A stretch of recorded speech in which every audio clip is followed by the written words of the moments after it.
with Glenn Marini and Ross Kinsey.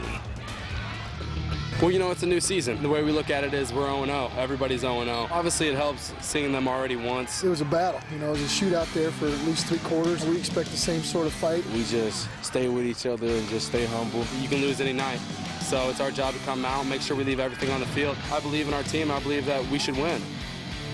Well, like the great rock band Cinderella sings, you don't know what you got till it's gone. For high school football teams without a win tonight, their season is gone as sectional play getting underway this evening. Yeah, we've got 14 games to get to tonight in the highlight zone. Bishop Luers bid for a 3rd straight title begins, and 3 teams look to keep their perfect seasons intact: Homestead, Leo, and Cherubusco. And we start with the Spartans in 5A. We certainly do. And from fall camp, the Homestead Spartans have been thinking about the playoffs. The players telling us for all the success they've had the last few years in the regular season, they know they need a big playoff run to prove they belong with the elite programs in the area. Spartans opening with rival Huntington North, a rematch of week 1 where the Sparties beat the Vikes by 14, and that was in Huntington. Opening kick. How many times you see this? A squib kick to prevent something like this. Seth Koch going up the gut all the way for the touchdown, and just like that, it's 7-zip Sparties, and special teams would be huge, as you will see later. Now, after a Huntington North field goal,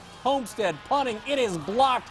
Casey Johnson gets in there, and the Vikings would get great field position on their ensuing drive. It would lead to this. Drew Schnitz to Levi Lawson. Great one-handed catch from number 44, and it's 10-7 Huntington North up early. But on the ensuing kick, remember that thing about special teams? Watch the ball here. Cope laterals it to his teammate Isaac Griffith. They're the Titans. And Griffith going down the sideline, matriculating the football into the end zone. Another kick return for a touchdown as Homestead is now 10-0 on the season. Spartans beat Huntington North 68-17. Just to win the first game of sectionals, it's to win sectionals. So we take this with a grain of salt, but we move on from this game and get better for next week.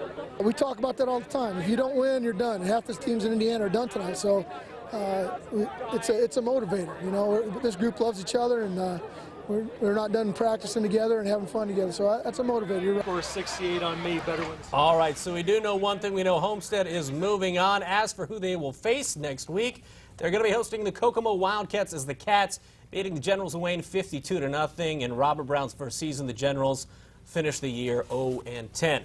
Let's stick with 5A. We're talking Northside and Northrop. Winner getting Snyder in round 2 as the Panthers beat Southside last night. This game moved to Wayne because of bad field conditions at Spooler. And in the second quarter, Northrop's Dietrich Wilson with a 1-yard touchdown, missed PAT.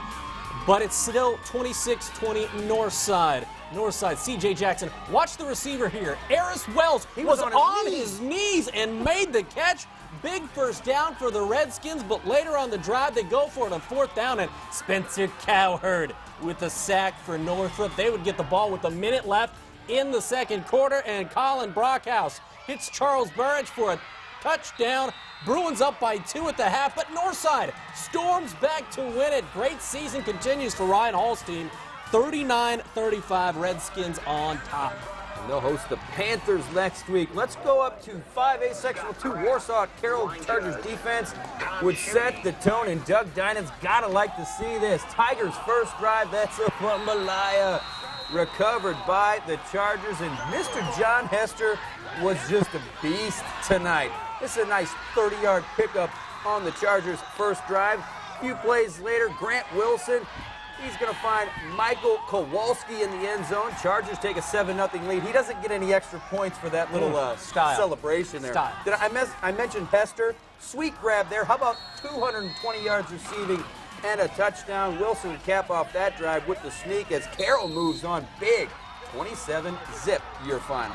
All right, Carroll going to host Goshen next week in the old Mike Chevron Bowl, a rematch earlier in the season. Well, we move on to 4A now, where Bishop Dwenger made it to the state championship game last year. On their way, the Saints beat Columbia City. Matter of fact, when you look it all up, Dwenger has knocked the Eagles out of the playoffs 5 years in a row running. Would they put an end to the trend tonight in Whitley County? Eagles fans hoping that was the case. Dwenger up 14-3 at the half, but in the third, Evan Feichter fumbles recovered by Alex Fritz. In fact, Dwenger will put the ball on the turf 6 times in this game. Columbia City takes advantage. Cody Wildman, good to see him healthy, makes it 14-10 late in the third quarter. But Dwenger would put it on at the end. How about Steven Espinoza, the senior? Not to be denied. He goes in for the touch here, and Dwenger survives a tough game over in Whitley County. It's the Saints 27-10. Just shows we got heart in this second season, and you know, we're ready for to go back to state and work hard and get better. You know, we're ready to go, and this is a big win for us. That first one's huge. I was really proud of the defense down here because it was 14-10, and they stopped them. And it's a great win for us. It really is, because Columbia City has a really good program. Randy does a tremendous job there. Their players played hard, and we're definitely going to take this one and be happy with it. So who do the Saints get next week? Either Logansport or New Haven. To John Young Stadium we go. And how about the Berries jumping out? Buller takes it in. Logansport was up 14-zip. Jim Rowland, he's about ready to go coach speak on these guys, get them fired up. How about he fired up Tavon Hurst? This is just a little 48-yard touchdown right up the gut. That cut the Logansport lead to 6. And you know, if it works once, you got to go back to the horse. This time, Hurst, 78 yards for the touchdown. New Haven pours it on against Logansport. They get the big win, 51-30 the final. They call him the curse, and you know what? I'll bet Logansport was cursing in that one. Hey, bottom half of the sectional 12 bracket, undefeated Leo at 1-8. Norwell early on. Ryan Leiter to Joe Heath. He was wide open. 14-zip Lions, and they had plenty of push-up time. Did those Lions cheerleaders. Leiter rolling out, finds Fawcett Stevens. Another touchdown through the air for the Lions. We're going to see more. Leiter again to Stevens. Why not? It was working, and Leo still undefeated. They are 10-0 on the season, and they're moving on to round 2. A Leo win, 48-7, and Leo will get a big game next week as they take on Marion. Big winners over Jay County. Let's go sectional 12, sectional 11. East Noble hosting Northridge. There you Big go. touchdown right there by the Knights. Actually, that was by the Raiders there. This one was a tight one up in Kendallville. Northrop sticks in another touchdown before the half. The Knights actually, right here, this is Nick Weimer to Nick Myers. Add the touchdown, add the 2-point conversion. East Noble comes back in this one to win 35-13. The final, they'll advance to face Concord as Concord beats DeKalb 35-7. And now we go to sectional 11. It's Northwood with the big upset over Wawasee 14-10. Angola, they led this one early, but Plymouth pours it on. They win 49-21. The story of this one, though, how about Robbie Boots? I love some Robbie Boots. He breaks the state record for career receptions. He ends his career with 211. Those two will play next week.